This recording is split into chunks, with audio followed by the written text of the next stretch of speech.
അനിലണ്ണൻ്റെ കാര്യം ഭയങ്കര കൊമേഡിയാണ്. ഈ വളിച്ച ചിരിക്ക് ഒരു പര്യായപദമുണ്ടോ? അനിലണ്ണൻ എന്നാണ് ഞങ്ങളുടെയൊക്കെ നാട്ടിൽ പറയുക. ഒരുപാട് വിവരക്കേടുകൾ നിറഞ്ഞ ഒരു വീഡിയോയുമായി നമ്മുടെ പ്രിയപ്പെട്ട അനിലണ്ണൻ വന്നിട്ടുണ്ട്. കഴിഞ്ഞ ദിവസം ഈ ഒരു ഉസ്താദിൻ്റെ വീഡിയോ സാമൂഹ്യ മാധ്യമങ്ങളിൽ വൈറലായിരുന്നു. അള്ളാഹു എന്ന് പറയുന്നതിനെ സംബന്ധിച്ചു, അതേ അർത്ഥത്തിൽ ദൈവം എന്ന് പറയുന്നതിനെ സംബന്ധിച്ചു, അത് തമ്മിലുള്ള വ്യത്യാസം എന്താണെന്ന് വ്യക്തമാക്കി കൊടുക്കുന്ന ഒരു വീഡിയോ ആയിരുന്നു.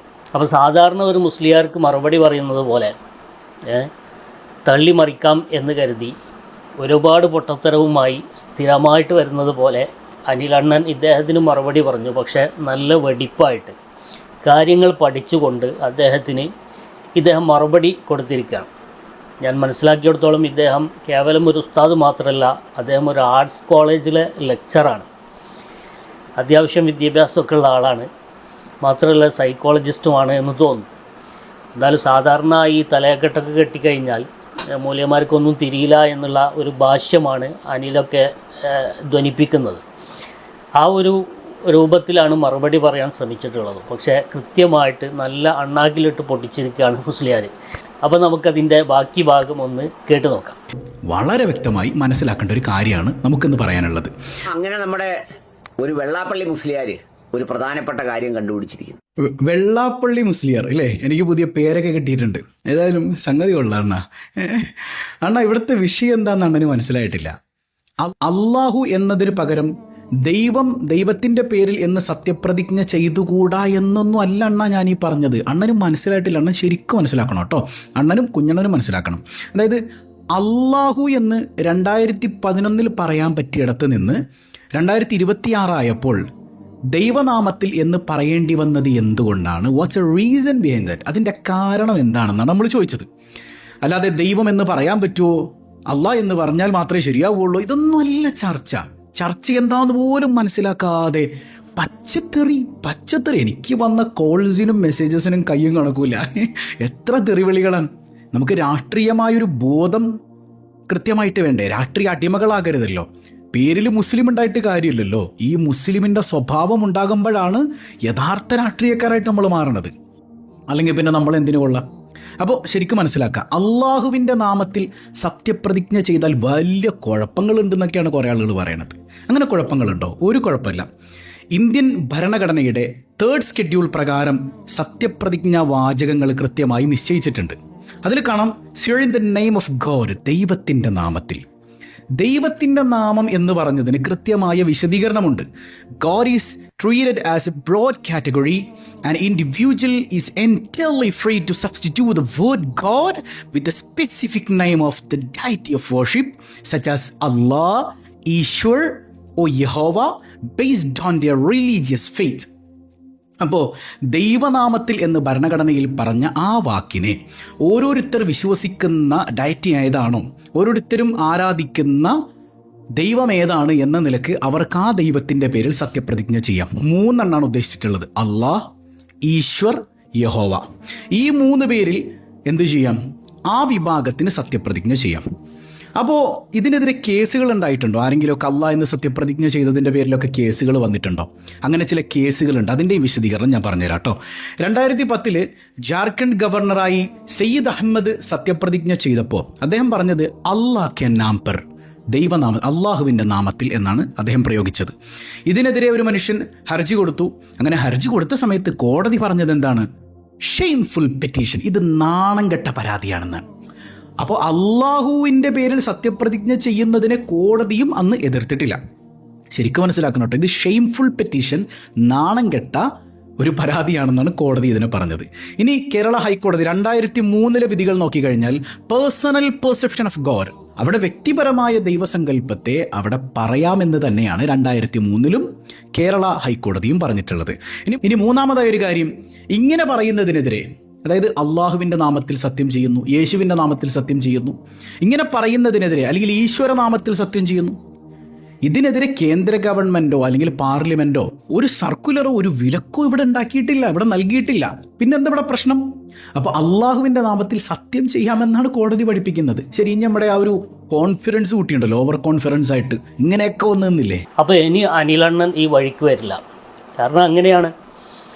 ആദ്യം ഒന്ന് തള്ളിമറിക്കാനൊക്കെ ആർക്കും കഴിയും. പക്ഷെ പഠിച്ച് പറയാൻ അനിലണ്ണന് കഴിയില്ല. അതുകൊണ്ട് മറുപടി കൊടുക്കാൻ കുറച്ച് വീക്കാണ് അദ്ദേഹം. അത് നമ്മൾ പലപ്പോഴും കണ്ടതാണ്, മറുപടിയുമായിട്ട് വരാറില്ല. കൃത്യമായിട്ട് അദ്ദേഹം ആരോപിച്ച ആരോപണങ്ങൾ തുറന്നു കാട്ടുമ്പോൾ അതിന് മറുപടി പറയണമെങ്കിൽ കുറച്ചൊക്കെ ഒന്ന് പഠിക്കണം. പഠിച്ചാൽ തന്നെ സത്യം തൻ്റെ പക്ഷത്തുണ്ടെങ്കിൽ മാത്രമല്ലേ മറുപടി പറയാൻ കഴിയൂ.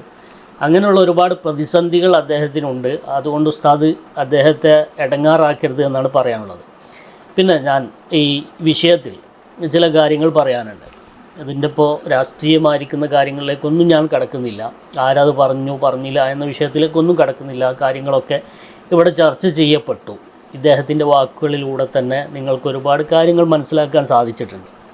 എന്നാൽ ചില ആളുകളൊക്കെ, സാധാരണക്കാരായ ആളുകൾ, ഒരു സ്റ്റഡി പർപ്പസിന് വേണ്ടി മാത്രം ഞാൻ പറയാം.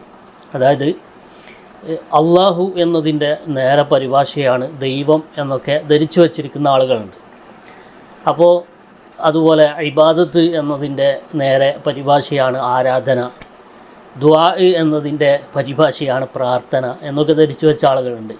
ഒരിക്കലും അത് ശരിയല്ല. അള്ളാഹു എന്ന് പറഞ്ഞതിൻ്റെ പരിഭാഷയല്ല ദൈവം എന്നുള്ളത്.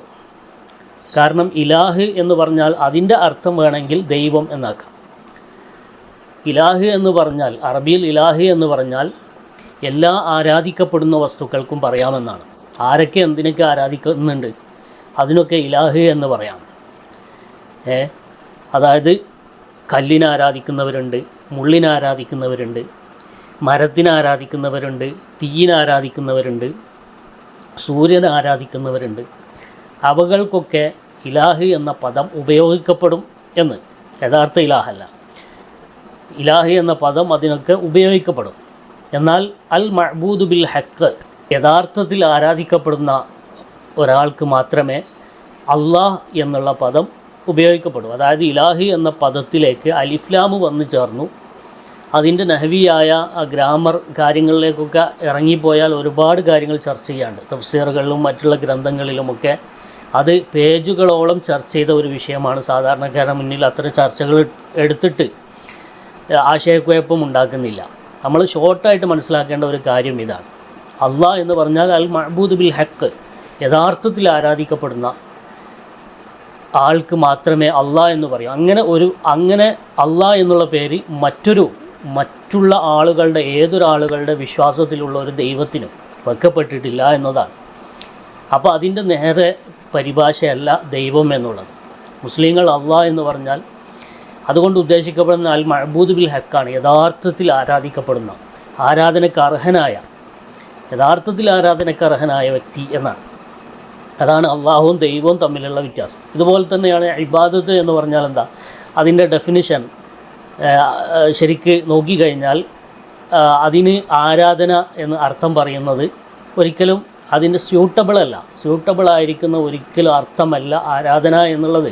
ഇബാദത്ത് എന്ന് പറഞ്ഞാൽ അതിൻ്റെ ഡെഫിനിഷൻ മഹാന്മാരായ പണ്ഡിതന്മാർ പറയുന്നുണ്ട്. അഖ്സ ഗായത്തുൽ ഖുദൂഇ വത്തദല്ലുൽ, പരമമായ വണക്കം എന്നാണ്. ഇനി എന്താണ് പരമം എന്നുള്ളത് വേറെ ചർച്ചയാണ്.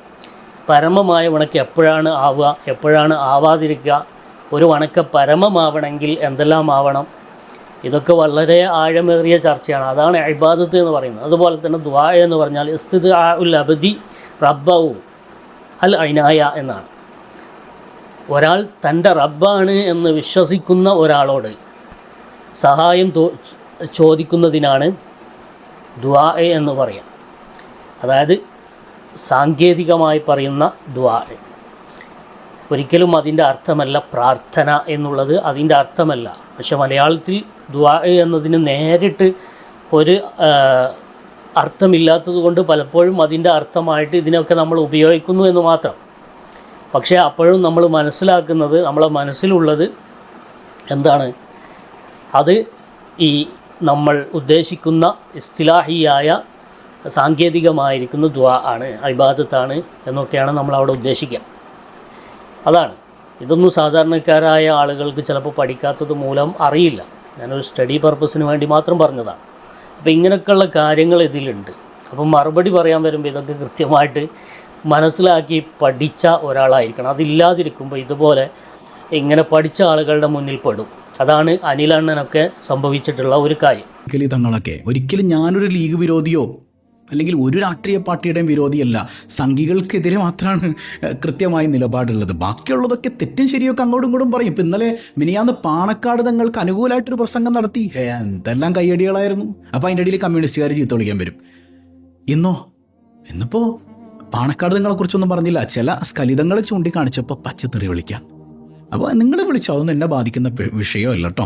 പിന്നെ മുസ്ലിയാക്കന്മാർ പള്ളിയിലിരിക്കണം, ഒക്കെ വീട്ടിൽ പോയി പറഞ്ഞാൽ മതി. ഇവിടെ ഇന്ത്യ രാജ്യത്തെ പൗരന്മാർ അവരേത് ജോലി ചെയ്താലും ഏത് ഹിദമത്ത് ചെയ്താലും അവർക്ക് രാഷ്ട്രീയം പറയാനുള്ള കൃത്യമായ അവകാശം ഭരണഘടന ഇവിടെ നൽകുന്നുണ്ട്. ഇങ്ങനെ പറയുന്ന ഒരു സംഖ്യകൾ തമ്മിൽ എന്താണോ വ്യത്യാസം? അതാണ്, ഉസ്താദുമാർക്ക് അത് പറയാൻ പാടില്ല, ഇത് പറയാൻ പാടില്ല, രാഷ്ട്രീയം പറയാൻ പാടില്ല, പിന്നെ മതം പറയാൻ പാടില്ല, ഇങ്ങനെ പ്രത്യേക കാറ്റഗറി നിശ്ചയിച്ചു കൊടുക്കാൻ ഇവരാരാണ് ഏൽപ്പിച്ചിട്ടുള്ളത്? ആരാണെങ്കിലും ഇവിടെ ജീവിക്കുന്ന ഒരു പൗരനെ സംബന്ധിച്ച് അവൻ ഇന്ത്യക്കാരനാണ്, അവൻ ഇന്ത്യൻ പൗരനാണ്. അവർക്ക് രാഷ്ട്രീയവും പറയാം, അവർക്ക് മതവും പറയാം, എല്ലാത്തിനുള്ള സ്വാതന്ത്ര്യവും ഭരണഘടന നൽകുന്നുണ്ട്. അപ്പോൾ അതൊക്കെ ചോദ്യം ചെയ്യാൻ അനിലണ്ണനെ പോലുള്ള ആളുകൾ ഒരിക്കലും മെനക്കെടേണ്ട ആവശ്യമില്ല. പിന്നെ നമ്മളീ പറയുന്ന കാര്യങ്ങളൊക്കെ ഉൾക്കൊള്ളുന്ന ഒരുപാട് ആളുകളുണ്ട് ഉസ്താദ്. നിങ്ങളീ പറയുന്ന കാര്യങ്ങളൊക്കെ ഉൾക്കൊള്ളുന്ന ഒരുപാട് ആളുകളുണ്ട്. അതുതന്നെ അൽഹംദുലില്ലാഹ് വലിയ നേട്ടമാണ് നമ്മെ സംബന്ധിച്ച്. മഹാനായ നൂഹ് നബി അലൈഹി സ്വലാത്തു വസ്സലാമിൻ്റെ കാലഘട്ടത്തിലൊക്കെ, പ്രവാചകന്മാരുടെ കാലഘട്ടം ഒക്കെ എടുത്തു നോക്കിക്കഴിഞ്ഞാൽ മഹാനായ നൂഹ് നബി അലൈഹി സ്വലാത്തു വസ്സലാം പറഞ്ഞത് സത്യമല്ലാഞ്ഞിട്ടല്ലല്ലോ. നൂഹ് നബി അലൈഹി സ്വലാത്തു വസ്സലാം സത്യമായ പ്രബോധനമാണ് നടത്തിയത്. പക്ഷേ അദ്ദേഹത്തിൽ വിരലിലെണ്ണാവുന്ന ആളുകൾ മാത്രമാണ് വിശ്വസിച്ചത് എന്നാണ്. 950ഓളം വർഷം പ്രബോധനം ചെയ്തിട്ട് അദ്ദേഹം അറിവുകൾ പറഞ്ഞു കൊടുത്തപ്പോൾ ആ നാട്ടിലെ ജനങ്ങൾ ചെയ്തിരുന്നത്, ആ നാട്ടിൽ ഓരോ കുട്ടി ജനിച്ച് അവർക്ക് ഒരു പ്രായമെത്തുന്ന ബോധം വെക്കുന്ന സമയമായാൽ ആ കുട്ടിയെ കൊണ്ടുവന്നിട്ട് നൂഹ് നബിയെ കാണിച്ചു കൊടുത്തിട്ട് പറയുമായിരുന്നു, ഹാദാ കദ്ദാബു ഖറിയത്തിന, ഇത് നമ്മുടെ നാട്ടിലെ കള്ളനാണ് എന്ന് പറഞ്ഞ് നൂഹ് നബിയെ പറഞ്ഞ് കുട്ടികളെ പോലും അവർ പറഞ്ഞ് പഠിപ്പിച്ചിരുന്നു എന്നാണ്. എന്നിട്ട് അതിനൊക്കെ അതിജയിച്ച് മഹാനായ നൂഹ് നബി അലൈഹി സ്വലാത്തു വസ്സലാം അവസാനം വിജയം വരിച്ചിട്ടുണ്ടെങ്കിൽ സത്യം നമ്മൾ പറഞ്ഞുകൊണ്ടേയിരിക്കുക.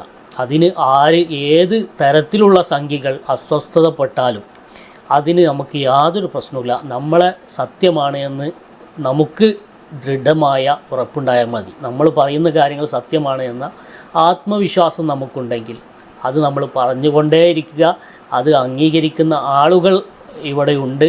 എന്നാൽ അത് കേൾക്കുമ്പോൾ തെറി പറയുന്ന ആളുകൾ, ഉസ്താദ് പറഞ്ഞതുപോലെ തന്നെ തെറി പറയുന്ന ആളുകളുണ്ട്.